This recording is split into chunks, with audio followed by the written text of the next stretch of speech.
Šajā video pastāstīšu un parādīšu to, kā mēs varam spēt saglabāt čeka jeb pasūtījumu grozu, kā arī viņu drukāt.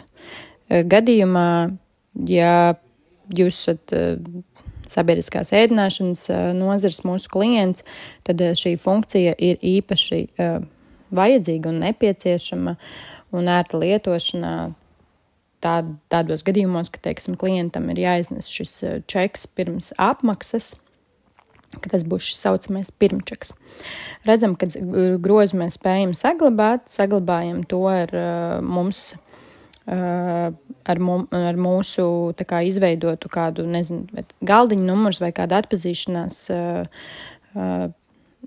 kāds zināms nosaukums, pēc kā jūs šo čeku spēsiet pēc tam atrast.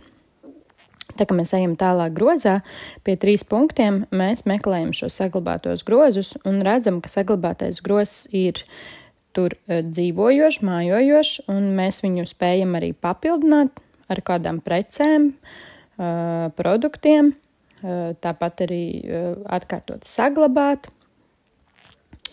Un pie nepieciešamības arī, teiksim, izdrukāt un aiznest klientam, ja viņi, teiksim, grib kaut kā dalīti maksāt, vai vienkārši aiznest pirms apmaksas šo čeku, apskatīties, kāds šī čeka tā kā segums un kādas ir tās summas.